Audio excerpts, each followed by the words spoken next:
Hey guys, Pete Ramsey here on behalf of Kelly McKay and HVAC Greatness, HVAC Millionaire. Hey Kelly, how you doing today, buddy? Doing good. Doing good. You sure? Doing good. Doing good. Yeah, I'm Okay. here. All right. I know before the recording we were talking about a little bit of a toothache. I hope you feel okay and you carry yourself okay. We all have to go through that from time to time, and That's right. yeah, Part of whatnot. life. Our life.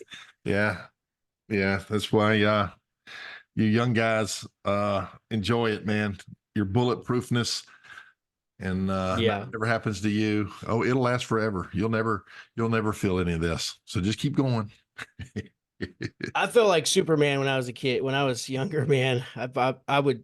I know I've said this before, possibly, but man, I would work till 8, 9 o'clock. I'd get home, and I go downtown. At the time, we lived where in a house that had a basement. I would go down in the basement, work out for an hour, and take my shower, and spend a little time, with the family, and then it was do it again tomorrow. I used to do that all the time. Sleep 4 hours and do it again. Yeah. Yeah, I can't do that. I'm one who has to have like 7 to 8 hours, or I just don't function. Yeah. I, I've always been weird like that. I don't know how people can get by with on 6 hours of sleep. It's just never been me. My brain don't work properly when I'm like that. So so I was in the Army and we had to pull a 24-hour duty occasionally. It was called CQ. And I remember I had to pull it. So I'm up 24 hours, not sleeping at all. And then the next day I had a tournament where I was in a racquetball tournament and I picked up racquetball. I was stationed in Germany at the time, and I got pretty good. And but it was a double elimination. The guy that I had lost to, I had to play him again. It was the last one. He beat me again, so he yeah, won. I got second place, but we went through and but he was just I could have beat him, but man, try doing 24 hours no sleep and then go play at a competitive level. It just doesn't work. can't do it. But well, and I probably wasn't but 21 years old, something like that. So um, anyway, we're sounding old. Yeah. So yeah, yeah, for sure. So yeah, But tune yeah, in for more. what you said about like feeling invincible and like nothing can stop you and you just go, go, go, go, go. Yeah, I'm here to tell you, all you young guys out there, like it lasts eventually forever. something will stop you. No, it lasts forever. Just keep going. Yeah. Yeah. So, Mine was, yeah, go ahead. well, I was going to shift back over to work. I know the guys are tuning in to hear about HVAC business. Um, Yeah.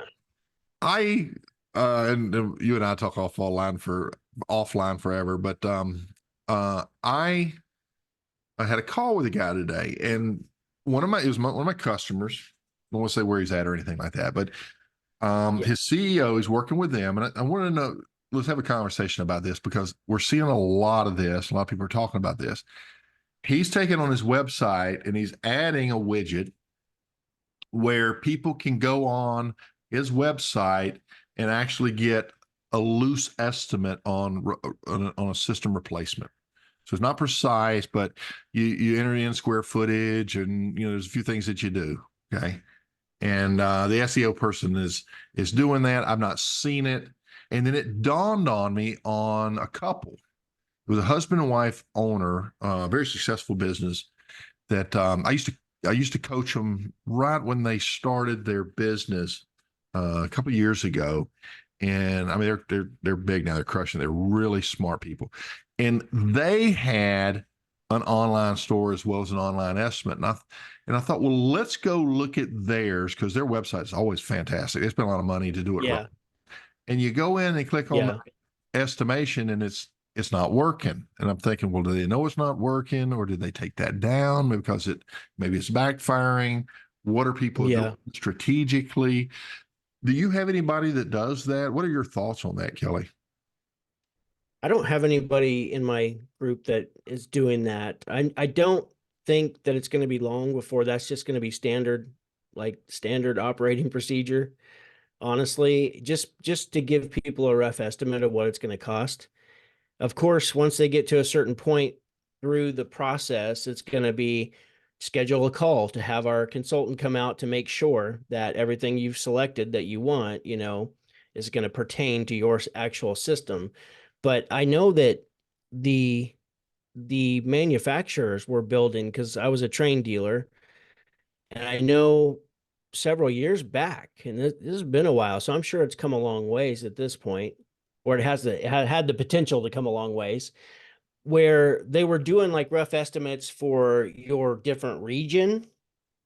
So depending on where you were at in the States, on where on and it was a range, it was like this particular system would be 7,500 to 9,500, just depending on anything, the job specifics, but at least gave somebody an idea of what it would cost. So I don't think that ever fully took off, really exploded to my knowledge, but I could be completely wrong. So, I but mean, that's about all I know about that. I mean, I think that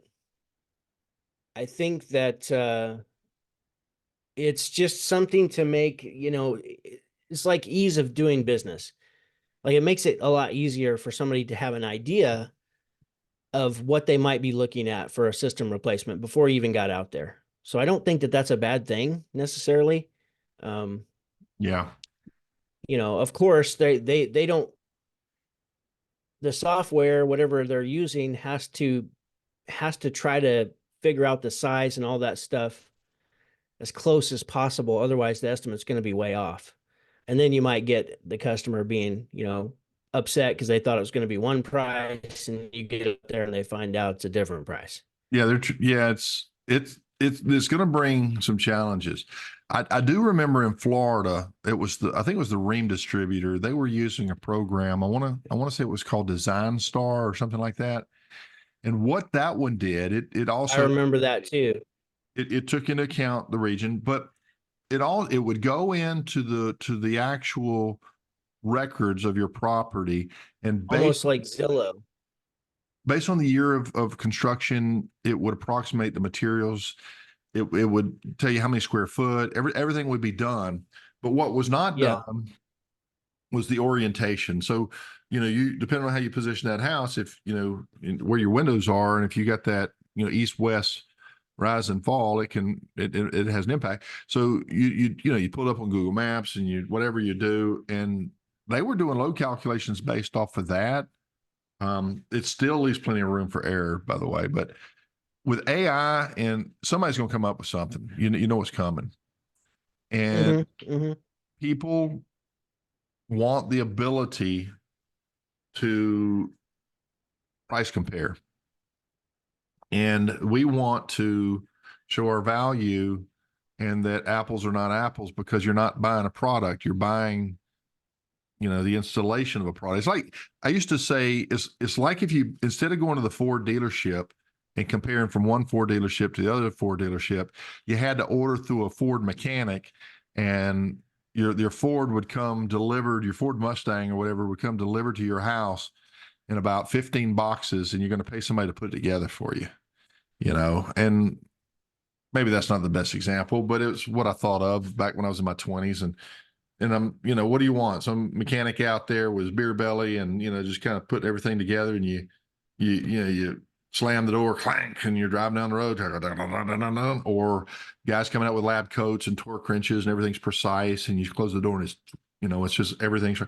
So the quality of the installation, or the assembly in this case, would be Yeah. the example. But I mean, how can you do that? How can we do that? Put it on a website and not set our customer up, and how can we do it and be honest? The challenge I have with this, because it's kind of like those $29 duct cleaning commercials or carpet cleaning, and then by the time they get out there, it's $1,000.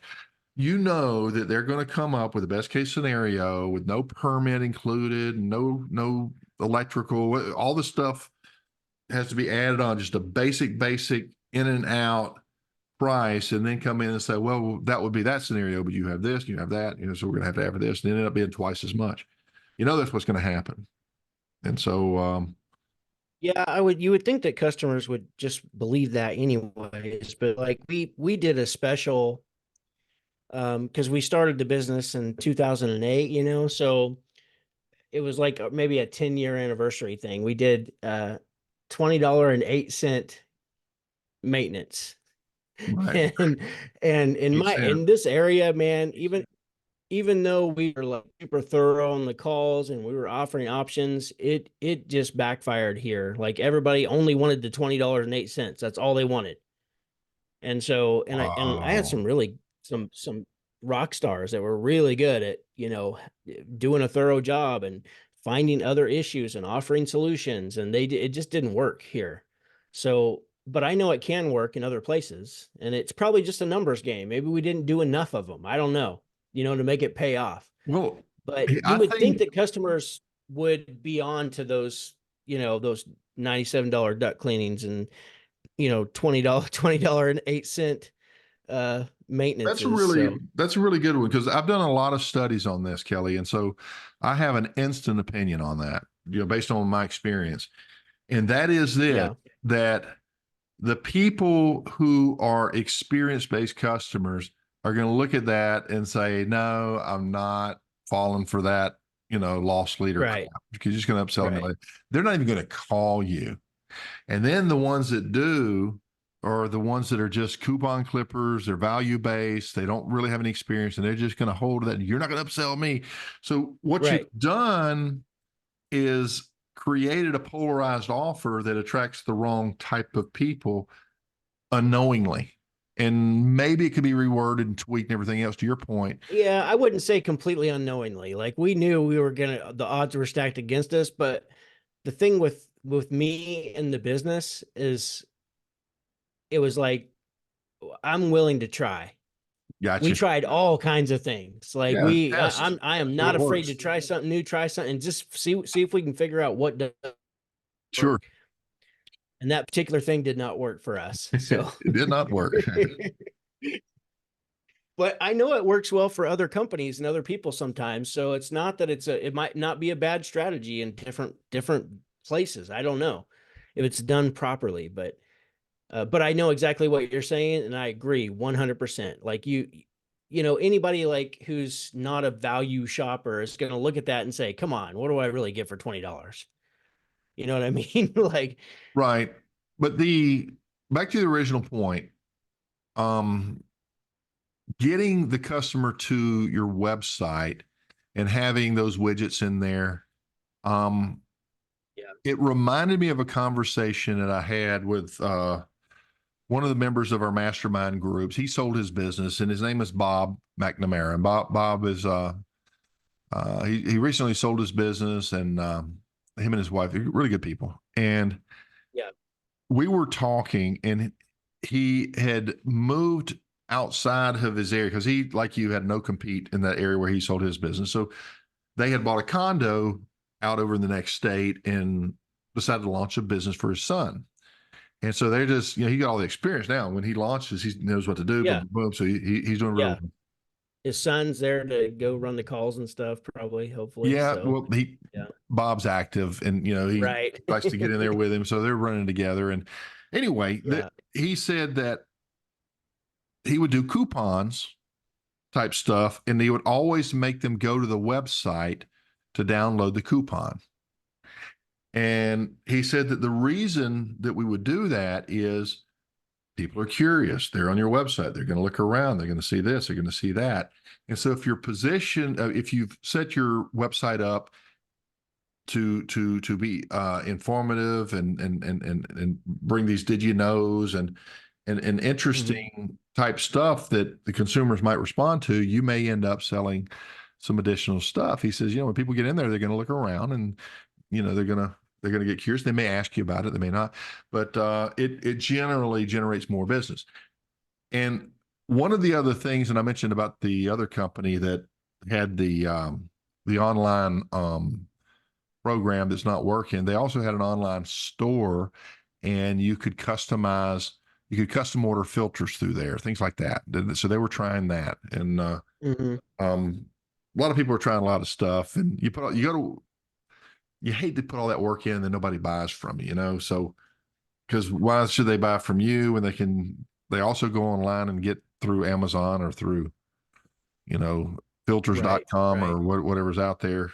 So it's interesting, but that website, if it's really just a platform to people to get to schedule an appointment, you know, then I think we're missing a lot of opportunity by not looking at these other scenarios.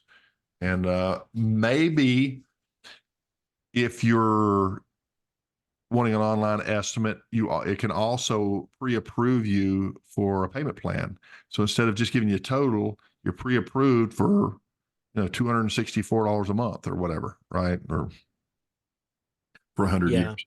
But Yeah. I think maybe that, that's an opportunity to get kind of locked in with them. Go ahead. Sorry. well, to kind of piggyback on what you're talking about, many, many years ago, when I first got turned on to podcasts and I started listening to a whole bunch of them, and I can't even remember who had this particular podcast on, but it was a particular marketing style company that was working. Well, they were the guest and they were working with an HVAC company. And what they did was it was specifically around video production or content, but it was specifically geared towards full, system replacements.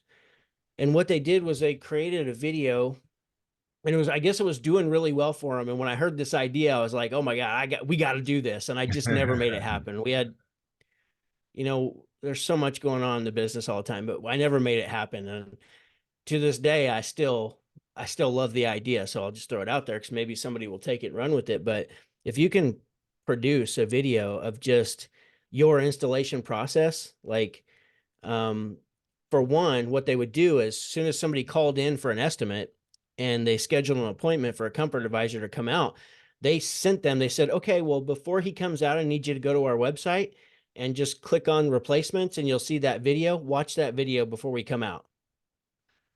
Or then they would send them in an email Yeah. that same link Yeah. that would show, here's what we do. And just a real quick, 2-3 minute tutorial video about here's how thorough we are and here's what we're looking at. We're looking at this, we're looking at that, we're looking at this. So the customer is just prepared. So it was all about creating this experience for them. And then after your comfort advisor or whoever left the house, you would send another video that talked about your installation process if they didn't go with you right there on the spot. Or it was also a piece of content that you could use in the home. And you literally say, here, let me just pull up on YouTube real quick. Here it is. And watch this video real quick. And it's just a real quick, once again, 1.5, 2.5 minutes long video that showed like, here's what we do. And it shows you everyone being professional and they're rolling out, taking out the old equipment, bringing the new equipment in and showing, different steps of the process. And then, protecting the home, laying down the Drop floor cloths, covers and drop cloths and the guys putting on some booties and booties. Yeah. yeah. So just something that really gives them an idea of, oh, well, this is what this company does. I mean, how many of your competitors right now, if you're a business owner and you're listening to Pete and I talk about this, how many of your competitors have anything like that? Because that right there alone would help set yourself apart, especially if it's still on you to make sure you get this information in their hands. So when they book a call, it would be the dispatcher's job to send them to the video, email them the video, and text the video to them so they watch it before the comfort advisor comes out. You're just building rapport and building your authority in the marketplace. So I thought that was a great idea. So I just wanted to piggyback off that because when Uh, I heard that, I thought, man, that's so good, and we just never got around to doing yeah. Getting around to doing it is it. key. No, Yeah, what was going through my mind on that is I wonder how many YouTube videos are out there where you could yeah, take and assemble some clips of installers, like tearing stuff up as they're pulling stuff out or stepping through the ceiling or stuff spilling all over the carpet. absolutely, And so you absolutely. assemble this on the front end and then you got the music, "Lord, and then here comes your company. Yeah. Yeah, and you got the Like a jackass video. but you know what I'm saying. So, but you set up a contrast and just say, the lowest bidder, does have, it's trade offs, and that could really help. Yeah. That's really good for experienced homeowners who, they don't want just anybody in their house because they know. I've seen some stuff. I tell you one, Kelly. I used to have a partner there briefly, and he was a really good installer. Right, so he ran kind of the installation because we had some new construction back then, and I ran the service because I was a service tech, and that's kind of how we came together. And Yeah. he said I would send my techs over to do the startups and check everything out, commission units, right? And he says, "Man, your technicians are eating up all my labor costs. We're going to do our own startups." And I'm like, "Okay." So I get a call, and this is hilarious. It was a new track home, and we go in, and the heat was stuck on. Brand new home. It's not furnished or anything.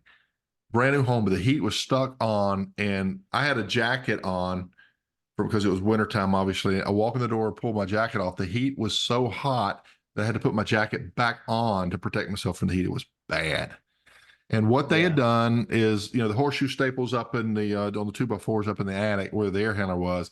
They went through and it shorted the heating wire, the white wire probably, if it was Yeah. whatever it was back then.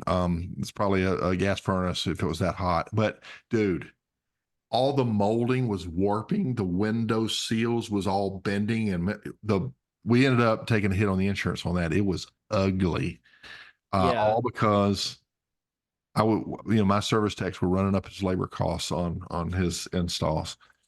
And I don't know Right. why I thought of that story, but Yeah. the importance of a good thorough job, maybe that was what it was. But yeah, my partner was an asshole. We didn't last. We were the same age. He had a lot of charisma, but he just No wasn't. offense to installers, but installers can be that way. Yeah. Well, this guy. I mean, Not all of them. I Not reached all out of to them. him. So I reached out to him years nope. later to just say hello. He don't even respond. He was a. I don't want to say it on YouTube. Yeah. Yeah. One of those, man. I don't understand people like that. But anyway, um, the partnership did not last, and we exploded really well after the divorce. He did not. I don't think he liked that too good, but it's on him. That's just that's It is people so out there, man. tempting. I'd like to just touch on that real quick. It's so tempting when because you put your heart and soul into your business. Sure. And when you're doing that and things happen and you like need somebody to lean on and talk to, and it just happens to be one of your guys that works for you, Yeah. and you get emotional, and it's like, man, like you want so bad to give them a share of your company, some equity in your company, because they're the ones that are there for you right now. Like Yeah. I wanted too many times. So I know I cannot be the only one who's ever felt this, Sure. who's built a business.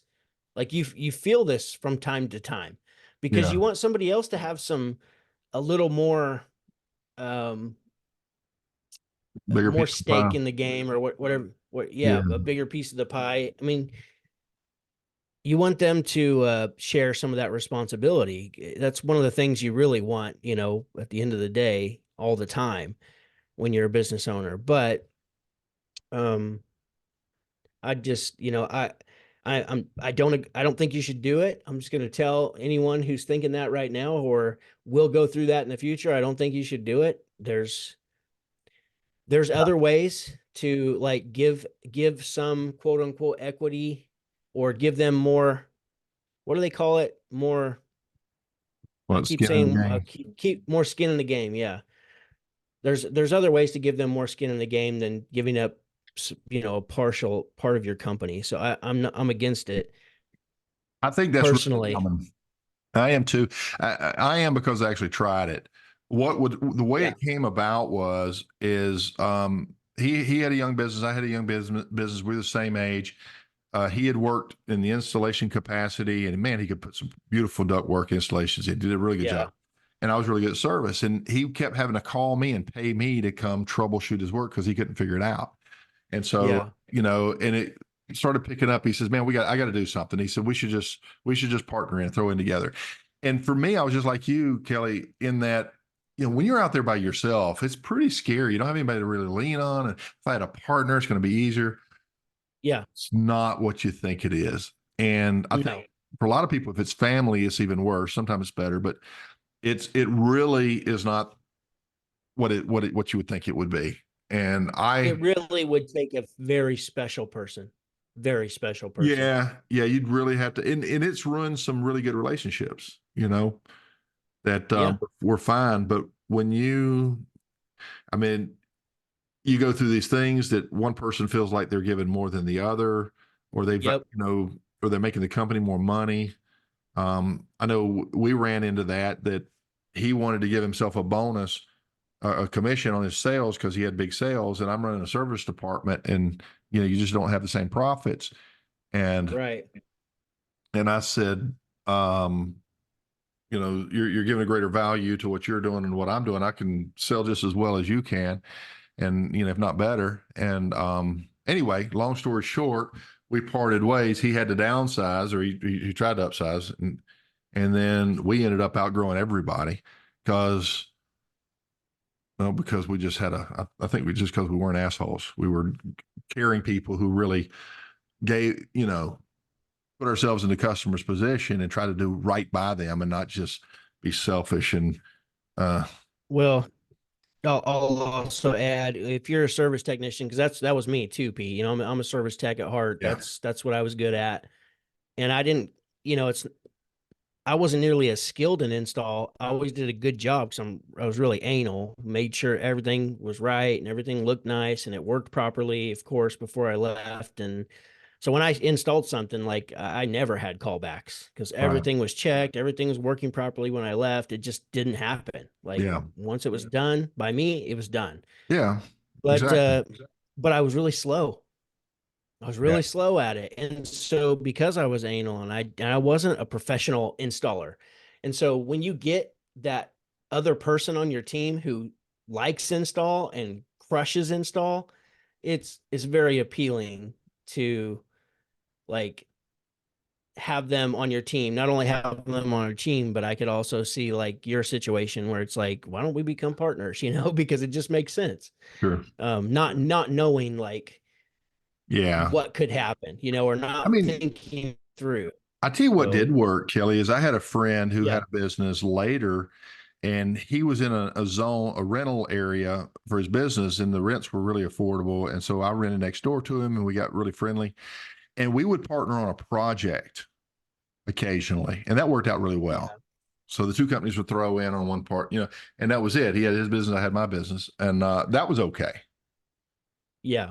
But Well, I'm not saying partnerships can't work either. So anyone listening, like, don't take it the wrong way. What me and Pete are saying, I know that I they mean, can work. you're They gonna can. do you're gonna do it It anyway. just So takes a special person. I mean, takes a special person for it to work. I always heard, it's real easy. It's easy to get into a partnership. It's a hell of a lot harder to get out of one. So and it's messy. That's why you have to have contracts and stuff. Is that if you're going to do it right, you'd have to have contracts and lawyers involved yeah, because why? Because someday the partnership's going to break up. That's why you have to have those. and there's So loss of trust, and there's yes, friction, and then there's what do you yeah, call resentment. I remember you resentment, mentioned that yes, sitting in the attorney's office with the mediator going back and forth between what he wanted, and then he says, well, he says if you'll do this, he'll do that, and everything else back to me until we could come to some type of a settlement. And it was ugly, and nobody wanted yeah, the attorneys really. And yeah. it was So sad because it's the guy unfortunate, was but he did such good work, and he had a good side. He was kind of a Jekyll and Hyde type. He had that yeah. charisma, and he was kind of cool. He wanted to be. Then he could just be a jerk. And Well, I know like one of my mentors when I was, one of my coaches, like when I was, running my businesses, they had a partnership and, you know, but how their partnership was divided was one was just a numbers expert, yeah, everything about the numbers, like the administrative side, all the technicalities of the pay scaling and all that kind of stuff, like and watching the numbers, knowing what to tweak to be able to grow it. and grow each department. Like, he was brilliant at that. The other guy was brilliant at getting the team members motivated and getting the uh getting the buy-in from the team and of all the new things that they needed to implement and stuff. And so that partnership worked all the way up until they exited for an insane amount of money. Yeah. So it's not that it can't work. I know it can, but it takes a special dynamic and a special type of person But even for within it to. that, there's the Yeah. ongoing conflict between, I think they call it sales and production. So in this case, you got the guy that does the culture and the sales and the marketing, and then you got the guy that does the management, the numbers, and so we can do more if we just have some more money. Well, we can't afford it because we have that. So you got this kind of conflict that is a Mhm. natural part of that relationship. So it does sound like that those two people, um, they communicated well and they had something good going for them. But not all Well, of us are that I, lucky. I guarantee that they butted heads plenty of times. It's just natural. You're Yeah, going to, but they were able to survive that, because they yeah, all but that's the uniqueness about a partnership that would work, is it would take two people that are both equally invested in the growth of that business, and they put that business above themselves personally, which is a hard thing to find, because once that business account grows, when the company grows, one person all of a sudden is going to start feeling shortchanged, like they should have more money, and it might not be time for them to get more money, so it'd just be really hard. It would take a very special person. So we'll just leave it at that. So yeah, yeah. I mean, you're you got me thinking about all kind of stuff. I don't want to take it in the wrong direction, but um, there's a lot to this. And as the owner, you do put it ahead of yourself. And then when you hire somebody and expect them to do it, they don't, because it's not their business. right, right. And so part of what you were talking about, you want to give them a little piece.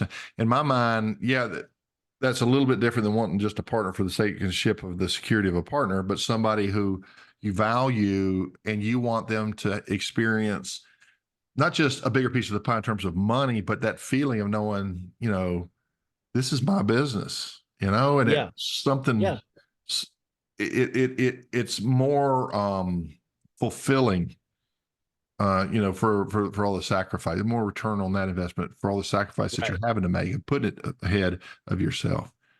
But knowing that right. you're building something that's yours and you can stick your chest out and they can say, well, that's mine too. Um, Yeah, and that's cool if you found the right person. But I'm just telling you, like, I would not do it. yeah. There's other ways to help protect people that have been on your team for a long, long time without giving them equity in the business. And I think You it's can, you can, interesting. You and I do not work together other than through podcasts, although we've talked about it a time or two, but you do have a partner. So it's interesting that you say you don't recommend a partner, but yeah. here's Pete calling his buddy Kelly out. Well, what about your partnership, Kelly? How does Well, I that? did not have a partner in my HVAC business, and I wouldn't have a partner in my HVAC business. This business is just different. I don't know. Um, How so? I mean, how so in that the relationship, it's easier to work together than the heating and air? Is it because of all the moving parts and the chaos and the stress that comes with heating and air, do you think? Or what do you what do you yeah, I what do you think think that might be? He hadn't thought that's about a that. I good know I cut you question. off That's a guard. good Yeah. question. No, I'm glad you're saying that, because I'm one who what we have is like it's an LLC partnership, so it's 50-50. And because we're both into the same stuff, we're Yeah. both into, business development, personal development, coaching, because we're both into the same stuff heavily. It's what we live, eat, and breathe. Yeah. Um, that's really why, because I feel like it was for me, I needed, I wanted some help doing coaching calls. I didn't want it to always be me doing everything every single day, all the time. Kind of like I always had this thing that I just didn't want to become overwhelmed in the coaching business, like I became overwhelmed in my heating and air business. So because and because it's not like I don't know, like we're not in the same office every day. Like it's we work from home.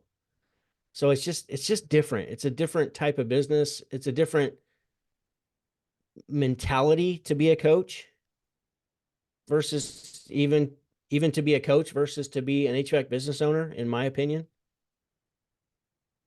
You know what come to my mind as you're describing the difference on that with the mindset, and we're kind of cut from the same cloth, and we want to get out there and and do all this Yeah. stuff. It is different. And before we started recording, I was telling you about I'm going to start again the 75 hard program, which is 75 days of two 45-minute workouts. One must be outdoors, 10 minutes of reading every day, no alcohol, got to follow a diet, got to drink a gallon of water a day, and I think a daily photo, right? So you measure your progress. If you miss any of those, you go back to day one. You go back to the very beginning. So you got to do 75 in a row. And I made it to almost 50, but I got really sick and feverish, and I kept trying to push through it. And I ended up in it. And every time I try Yeah. to start over again, no alcohol, temptation will come up, and we'll go have a drink, and but I found myself, I want to do this again. And my buddy Dennis Homan, who he's a trainer as well. Um, uh, oh gosh, name of his business escapes me right now. Um, Profit Academy. So he does some coaching and stuff, and he's from the HVAC, but he's so into this personal development stuff. He's so into the attitude, he's so into this.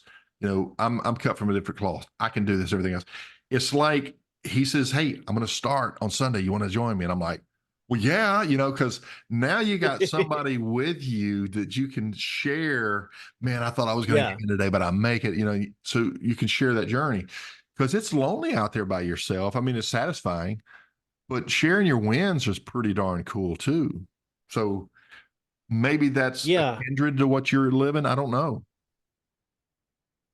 I don't know. I just it goes back to what you're saying, cut from the same cloth. Like her and I are cut from the same cloth. Yeah. Like we're just it's how we function, it's how we operate. She's a beast. Yeah. I can be a beast when I need to be, as far as work ethic goes. And so um she's That can be a kid. struggled through in her business and then, went through um making the decision to move forward and grow that thing, and she was successful at doing it. And so she's been there, she's been through it too. She's kind of been on the other side because she's the spouse. So she had the Right. husband who didn't wasn't you know I don't know if he wants to be a manager, if he wants to, run a big company. So she took the reins and started doing all those things herself to build this business. And so I don't know. I just know that it's kind of like HVAC business owners. Okay, there's going to be the technicians who turn business owners who just remain technicians Yep. their entire career. That's all they're ever going to be. They're always going to be just a technician. They'll never get into a management mindset. They can't deal with people. They're not flexible enough. They don't believe people can do it as good as them, and they'll just always stay there their whole career. Most of them will fail and go back to work for other people. There will be a few that trudge on for 20 years or 25 years doing it with a very tiny team. There's a ton of those people out there. They just never decided to evolve to get to like to add some more skill sets other than just being great in the field.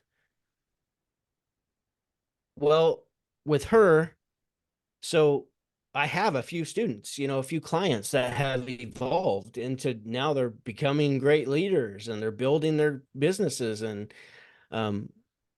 and I've had some others that already built great businesses, but they're just trying to get to even the next level. Well, those type of people who take that step, who make those transitional changes and keep adding skill sets, they're just different type of people. They're just a different type of people. So like if I ever had somebody come on my team, even in the HVAC business, who was that type of person, who studied all weekend long, every weekend, they didn't waste time watching the game or going out to drink but I never had anybody on my team that was like that. It's because they're so rare. It's a rare breed of people who continue to try to better themselves. Very rare. If I had somebody on my team who did that and showed that to me, I promise you I would have reconsidered having a partnership with somebody. But I never saw it. I saw people who wanted to grab a beer every Yeah. single day. I'm not saying that that's bad. It's to each their own. It's Yeah. just not who I wanted to be partners with in business personally. Yeah. So if you want to go do that every night and go have a 6-pack every night, great. Go do that. But I'm not going to be business partners with you because I want more. I want somebody who's determined and willing to put in the extra time and the extra hours. It requires getting out of comfort and getting into discomfort. And this is a universal truth. And I like to use examples that everybody can relate to, like going to the gymnasium and understanding let's say the three key elements to getting a fit body. One being diet, of course, the other one resistive training, and the other one some type of a cardio, right? And so the consistency of putting yourself in an uncomfortable state, and to the extent that you do that, let's say you have lazy workouts versus an actual strict workout where you're really putting yourself in a state of pain and discomfort, or Yeah. you're really challenging yourself on the diet, and let's say you're doing the intermittent fasting and you really reduce your eating window from 8 hours down to 5 or 4, right? That's your eating window. Yeah. And so all these benefits are key to the extent that you're willing to put yourself in that difficult position and take yourself out of that pleasure position of having a beer, kicking back and watching some TV is there's a direct relation to the success that you're going to have in life, financial, physical, emotional, spiritual. Yeah. So learning to push yourself and not be one of those people that just is rushing home to sit on the couch or play games, or whatever your vice may be, alcohol, drugs, or women, or whatever Yeah. Whatever it is. whatever your Whatever it thing is. is. To the extent that you can resist that, later the more fulfilling it actually can be for you, and actually more interesting person you are. So I don't know if it's you said I want more, and I think that could be misinterpreted. I understand what you're saying, I want more from the other person if they're going to be business partners with me. And I but you're feel not saying like that I you want to have make more that. money, and you're saying you want Oh, no. more as a Yeah, broader no. term. Yeah, and that's what I wanted to kind of pull out of that with the example that I'm trying Yeah. to share. But No, it's not about money at all. Yeah. yeah, and so cut from the same cloth. Hmm. And so, well, I love that. Good stuff, Kelly. Where you coming up with this stuff today? I keep taking a sip of my water because if I just put water on the roof of my mouth, it stops the aching of my tooth. So I apologize. I keep sipping on it, but it immediately stops it. Like soon as that water hits it, it's like, it gives Okay. my, All right. it's, I was What's in the sitting here just water? getting worse and What's in the worse. water bottle? Yeah. What's in the Water. water bottle immediately? Yeah. Uh-huh. So, no, I'm So sorry you yeah, had it. if somebody who came along who was that person who worked the late nights with me, Yeah. who in the beginning and did all those things and went above and beyond, anytime that they got called out. I had one person that was on my team that wound up going to the union many years ago, and that dude is that look up he's the definition of dedication to hit the gym every single day. The first 2 years he worked for me, I talk about it in my new book when it comes out. I'm super excited for that. But I talk. It's called The Rock Star. I just write a little section on him about him leaving. and well, he was a rock star, and that particular guy, if he would have stayed and then shown interest in wanting some of the company, I would have absolutely gave it to him. I would trust him with I would trust him with everything. He was great. He managed his personal monies very well, which shows me, I mean, I believe in what W. Clement Stone said, I think that's who said it. He said, if you cannot manage your money, if you cannot save money, the seeds of greatness are not within you. I believe that. If you can't manage your emotions enough to delay gratification, to stop wasting money on stupid shit, if you really want something in life, and the kid worked out every single morning before he drank a gallon of water every single day. First 2 years, like I said, I don't think he was ever late to work, never missed a single day. He had vacation time, never missed a single day. That dude right there, I would gladly given him 50% of my company, Yeah. because in a couple, if he would have stayed with me another five years, like, that dude is solid. Right. 100% solid. Um, but he chose to go somewhere else, and that's cool. I just want the best for him. But that's a decision that he made. So, and I still love him. Yeah. So, Oh yeah. if you Yeah. have somebody like that on your team who wants to win in life, who manage their own personal money, that's a very good sign. If you've got somebody who's always broke, always, because they always spend more than they make, they're not going to make good business partners, period. Because there will never be enough money for them. It doesn't matter if they're making $50,000 now or if they're making $200,000 in the future. It will never be enough for those type of people.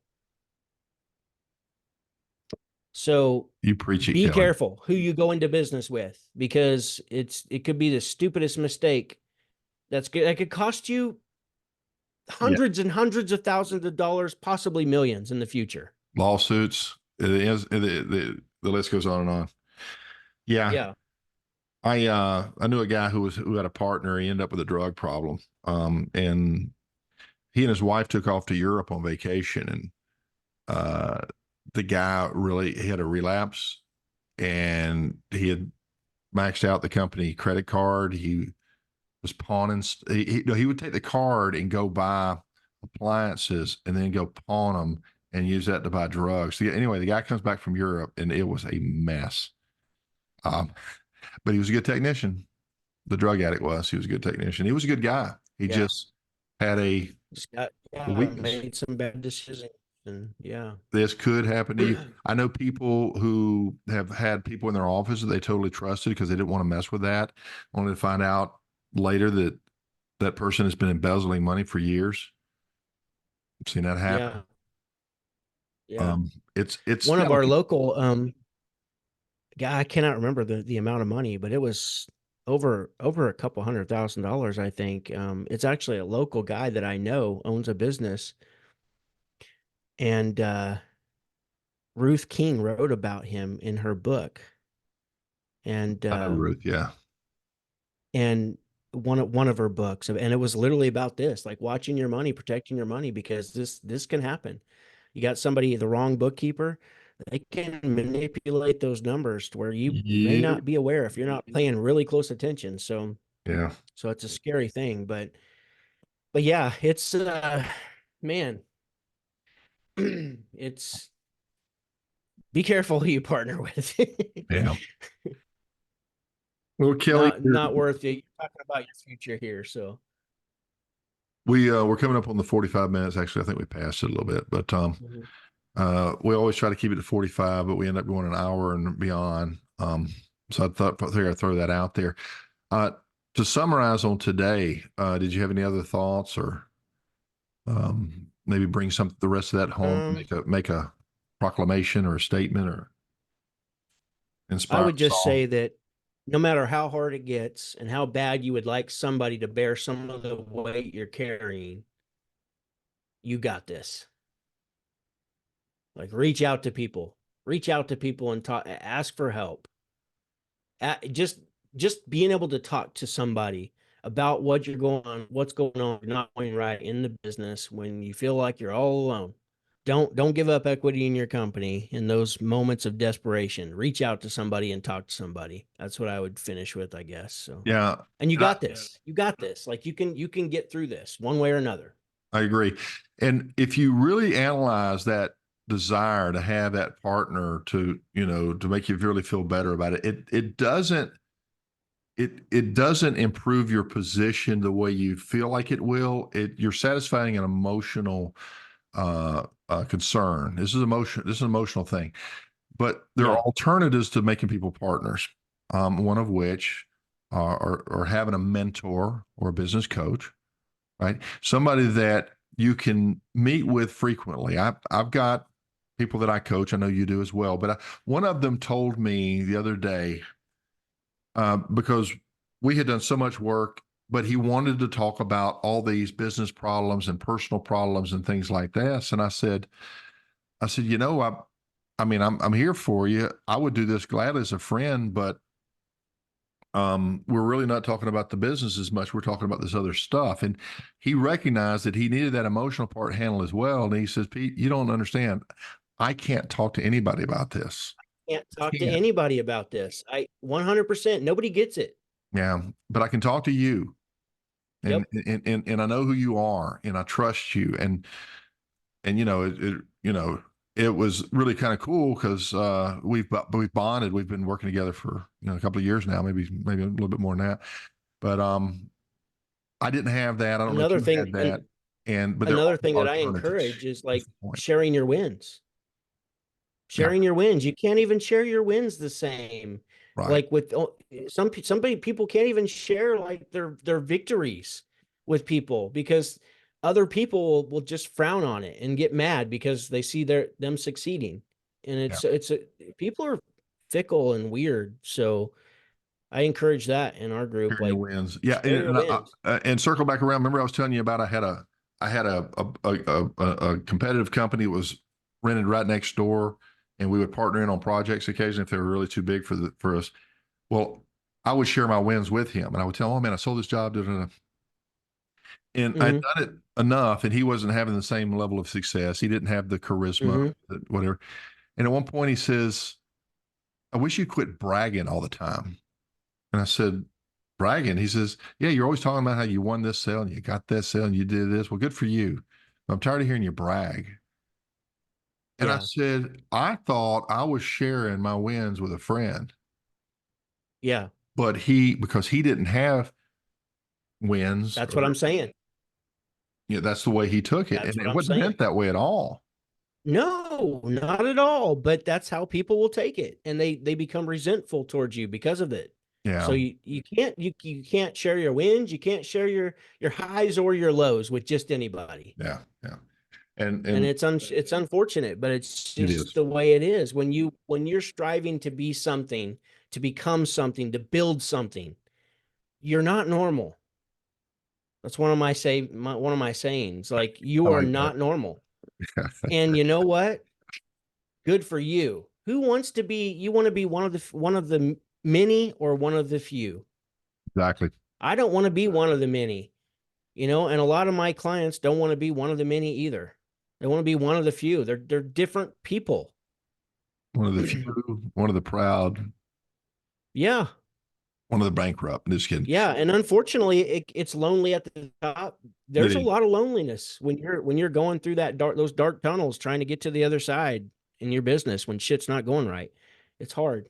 Yeah. So Not yeah, going to as a coach, sugarcoat it. I've learned to celebrate, my students' wins as well because you make a very good Yeah. point. I know you have too, because you've been there, and it is lonely at the top. But there's, you got. I think we get in these bad mindsets of we don't want to spend anything, and you got to understand return on investment, and you got to understand that a lot of times you can't measure the value of something is what it can do for you in the bigger scheme. And so, definitely you want to coach. Definitely, I had a mentor who was from outside of the industry, was not as good. I went to all the classes. You mentioned Ruth King. When she first came through, she was working with Linux. I went to her class. I went to Ron Smith's class. I went to Ron Collier's class. I went to Steve Howard's class. I went to just numerous other ones over the years, Gary Alex and the like. So that's helpful, but they don't bond with you. You can't really, after the class, Right. still right back in Right. your business by yourself. It's lonely at the top. Nobody's Yep. on that rooftop with you. Nobody's under that house or in that attic with you in the middle of the night or on the weekend or whatever. And so it's really nice to have somebody. And I don't think I worded that right. It's really important to have somebody. So there's Yeah, it's two more important cents. to have somebody who understands It's really where you've important. been, it just Yeah. what you're going through. And if they haven't been through it, they can't understand it. That's all I can say. They don't get it, They Kelly. don't get it. So so yeah, it's important to be in a group of people, other people who have been there, done that, and to form relationships and reach out to those people when you Yeah. reach out to your coach when you're struggling with stuff. So that makes for a good transition. So guys, we're going to be signing off here. If you do need a coach and you do need a mentor, just need somebody to talk to, reach out to Kelly McKay, reach out to Pete Ramsey, reach out to both of us. We offer different things. We're here to help. This is what we do. And YouTube is free, but at some point you're going to have to step out there and be a big boy. Big boys, Yeah. they go to another level. Kelly pays for very expensive classes to learn from very intelligent and experienced people. I do too. So should you. That's all we're saying is continue to raise that bar, continue to grow, continue to develop, continue to keep that truck between the ditches. And on behalf of Kelly McKay, Pete Ramsey here, you I guys, always say real quick. I always say we don't hesitate. We do not hesitate to upgrade our tools or to go to that next class to learn that next system that's coming out. But we do hesitate to learn how to operate the business yeah. for some reason. Well, So, emotion. There's emotional feel good when you buy tools, but sometimes it doesn't emotionally feel good to spend money, especially if you you bet. can't You hold bet. something tangible in your hand. But you'll see later just what Yeah, a good wise investment that was. So, that's right. good point. Okay, Kelly, thank you so much. You guys, thank you for listening. We'll see you on the next podcast. Any comments below on either Kelly's channel or my channel? Let us know what you want to talk about. And if you want us to have somebody in to interview, we haven't done that in a while. We can bring a third person in and talk about a little different topic, whatever you guys would like to hear. Okay. You guys take care out there.